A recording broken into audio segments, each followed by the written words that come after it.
ஞானானந்தமயம் தேவம் நிர்மலஸ்படிகாகிருதியும் ஆதாரம் சர்வ வித்யானாம் ஹயக்ரீவம் உபாஸ்மகே. அஸ்ட்ரோ டிவி நேயர்களுக்கு அஸ்ட்ரோ கேசேங்கரின் பணிவான நமஸ்காரங்கள். வாரப்பலன் 5/8/2024 11/8/2024 வரலும் உண்டான வாரத்திற்கு என்னென்ன பலன் மேஷம் முதல் மீனம் வரைன்றதை பார்ப்போம். அதற்கு முன்னாடி இந்த வாரத்தினுடைய கோல்சாரம் என்ன அப்படின்றத பார்ப்போம். அதற்கு பிறகு இந்த வாரத்தில் வரக்கூடிய விசேஷ நாட்கள், அதற்கு பிறகு இந்த வாரத்தில் எந்தெந்த ராசிக்காரர்களுக்கு சந்திராஷ்டமம் அப்படின்றத பார்ப்போம். முதல்ல இந்த வாரத்தினுடைய கோல்சாரம் அப்படின்னு எடுத்தோமேனால் காலபுருஷ தத்துவத்தின் 2வது ராசியான ரிஷப ராசியில் செவ்வாயும் குருவும் இருக்க, கடகத்தில் புதனும் சூரியனும் இருக்கக்கூடிய காலகட்டம், சுக்கிர பகவான் சிம்மத்திலும் கன்னியில் கேதுவும், கும்பத்தில் சனி பகவான் வக்கரகதியிலும், மீனத்தில் ராகுவும் இருக்கக்கூடிய காலகட்டம். இந்த வாரம் பார்த்தேனால் சந்திரன் ஆயில்ய நட்சத்திரம், அதாவது கடக ராசி தன்னுடைய ராசியிலேயே இந்த வாரத்தை ஆரம்பித்து துலா ராசி 4ஆம் இடத்தில், அதாவது தன்னுடைய ராசிக்கு 4ஆம் இடமான துலாத்தில் சுவாதி நட்சத்திரம் வரலும் போகிறார். இதனால் பார்த்தேனால் என்னென்ன மாற்றங்கள் ஏற்படும் அப்படின்றத ஒரு ராசிக்காகவும் பார்க்கலாம். இந்த வாரத்தில் வரக்கூடிய விசேஷ நாட்கள் அப்படின்னு பார்க்கும்பொழுது, இந்த வாரத்தில் 7ஆம் தேதி அன்னைக்கு ஆடிப்பூரம், திருவாடிப்பூரத்து ஜெகத்துதித்தாள் வாழின்னு சொல்லக்கூடிய ஆண்டாள் பிறந்த தினம்.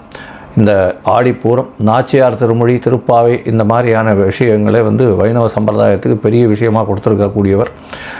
அதாவது ஆழ்வார்களிலே ஒரு பெண் இருக்கக்கூடிய ஒரு பெரிய வழிபாட்டுக்கு உகந்த ஒரு பெண்ணாக இருக்கக்கூடியவர்.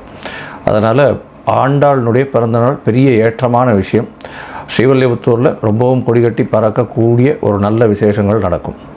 அதற்கு அடுத்த நாள் 8ஆம் தேதி பார்த்தேனால் ஆடி தபசு, கோமதி அம்மன் சங்கர நாராயணன் திருக்கோவில், சங்கரன் கோவில், அது பெரிய ஏற்றம். அதாவது ஊசி முனையில் தவம் பண்ணி சங்கரனையும் நாராயணையும் ஒரு சேர பார்க்கணுன்றதுனால பார்த்து கோமதி அம்மனாக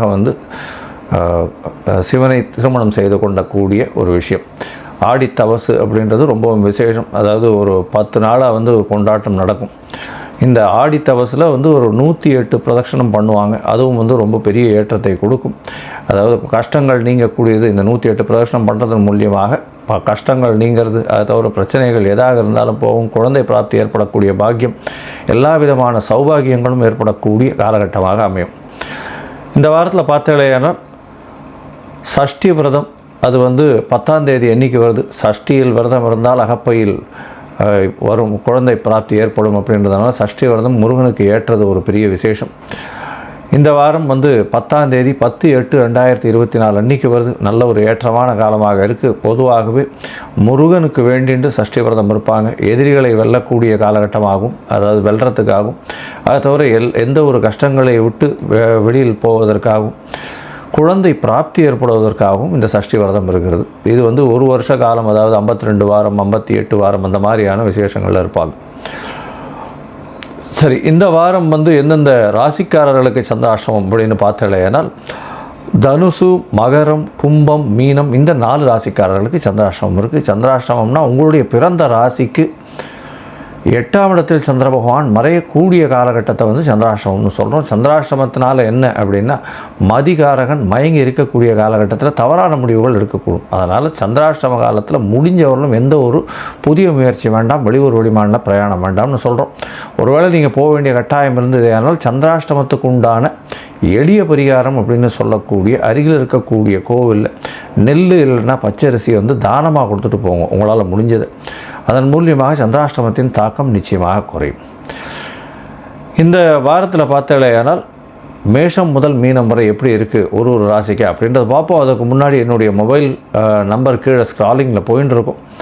உங்களுக்கு அஸ்ட்ராலாஜிக்கல் கன்சல்ட் தேவைப்பட்டதுன்னா எனக்கு ஃபோன் பண்ணுங்க. உங்களுடைய date, time, place of birth, உங்களுடைய பெயர், உங்களுடைய தாய் தகப்பனார் பெயர் அனுப்பிச்சிங்களே, ஆனால் உங்களுடைய ஜாதகத்தை போட்டு சந்தி இருக்கான்றதை பார்த்து, உங்களுடைய நட்சத்திர சந்தி, பாத சந்தி, லக்ன சந்தி இது எது இருந்ததுனாலும் பார்த்து, அதன் மூலியமாக உங்களுடைய தசாபுக்தி, அந்தரம், சூக்ஷ்மம் இது எல்லாத்தையும் பார்த்துட்டு இப்போ இருக்கக்கூடிய கோச்சார பிரகாரம் உங்களுக்கு என்ன ஏற்றமான காலங்கள் வரப்போகிறது அப்படின்றதையும், உங்களுடைய பிரச்சனைக்கு என்ன விடிவு காலம் அப்படின்றதையும் எளிதாக சொல்கிறேன். ஏன்னா எனக்கு தெரிஞ்ச வாழ்வில் பாதி பேரில் பார்த்தேனால் சில பேருக்கு நட்சத்திரம் என்னன்னே தெரியாது, எந்த ராசியில் இருக்கான்னே தெரியாது. அதாவது துலா ராசின்னு சொல்லிட்டு இருப்பா, விசாக நட்சத்திரத்தில் இருக்கேன்னு சொல்லிட்டு இருப்பாள். ஆனால் அவளை பார்த்தாலேயானால் விருச்சிக ராசியில் இருப்பாள். ஏன்னா சந்தியில் வந்திருக்கும். அதனால் இந்த மாதிரியான பிரச்சனைகள் நிறைய பேருக்கு இருக்குது. அதனால் முதல்ல இதை பார்த்து சரி பண்ணிக்கிறது ரொம்ப விசேஷம். இதன் மூலியமாக பார்த்தாலேயானால் உங்களுடைய ராசி என்னன்றது கரெக்டாக தெரியும். ஏன்னா நிறைய பேருக்கு ஒரு 40 வயசு 45 வயசு வரலும் அவளுடைய ராசி என்னன்னே தெரில, என்ன லக்னம்னே தெரில, இந்த நட்சத்திரமா அந்த நட்சத்திரமானே இருக்கா. இதனால் பார்த்தாலும் இப்போ கன்னியா ராசிக்கு அர்ச்சனை பண்ணிட்டு இருப்பா, பார்த்தா துலா ராசியாக இருக்கும் சித்ரா நட்சத்திரத்தில். அந்த மாதிரி மாற்றி மாற்றி அவள் பண்ணிட்டு இருப்பாள். அதே மாதிரி பொருத்தம் பார்த்து கல்யாணமாகி பிரச்சனைகள்லாம் இருந்துகிட்டு இருக்கும். எதனால் பண்ணான்றதே தெரியாமல் இருக்கும். அதனால் உங்களுடைய முதல்ல உங்களுடைய ராசி சந்தி, நட்சத்திர சந்தி, பாத சந்தி இருக்கா, அதை தவிர லக்ன சந்தி இருக்கான்றதை பார்த்து உங்களுடைய ஜாதகத்தை போட்டு அதற்கப்புறம் அப்பாயின்மெண்ட் கொடுக்குறேன். என்னுடைய கட்டணம் என்னன்றதையும் சொல்கிறேன்.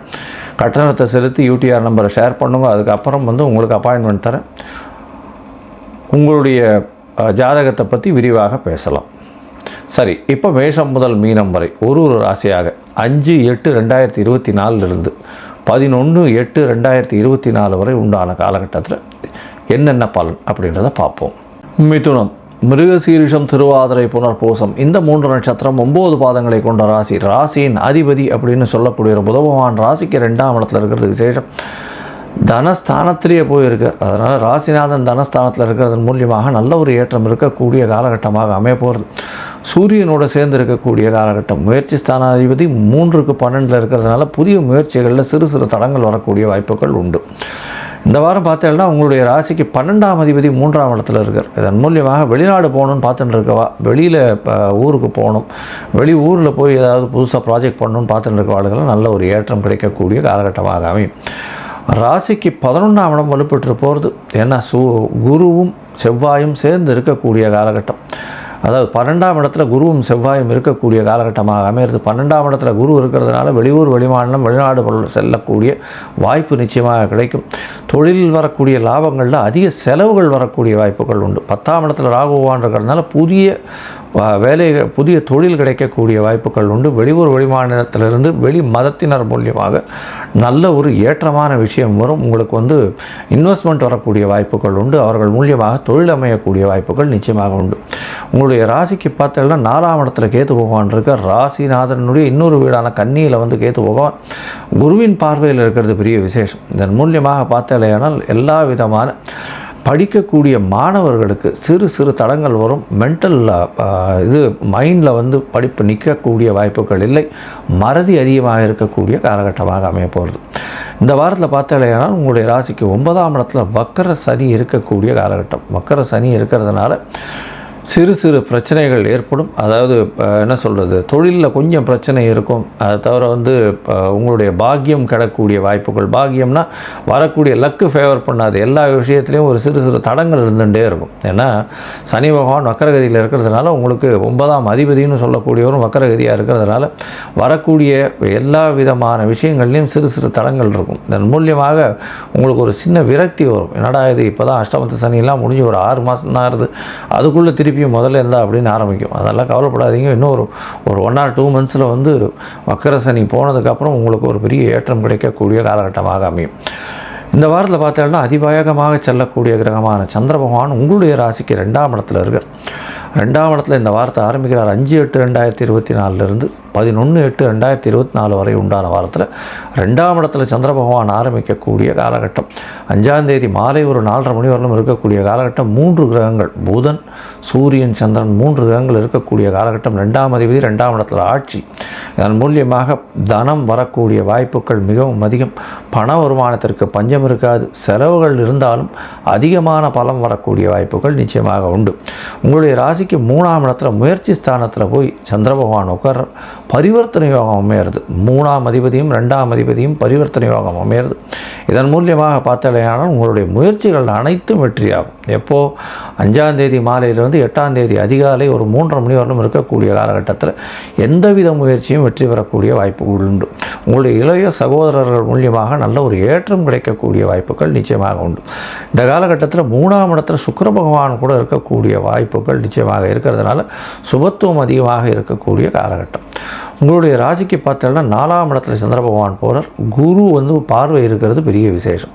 இதன் மூலியமாக 4ஆம் இடத்துல வந்து சந்திர பகவான் குருவை பார்க்கறதுனால படிக்கக்கூடிய மாணவர்களுக்கு, அதாவது மறதி இருந்தாலும் ஓரளவுக்கு கொஞ்சம் ஏற்றம் இருக்கக்கூடிய காலகட்டம். அருகில் இருக்கக்கூடிய விநாயகர் கோவிலில் போய் சேவிச்சுட்டு வாங்க, நல்ல ஒரு ஏற்றம் கிடைக்கக்கூடிய வாய்ப்புகள் உண்டு.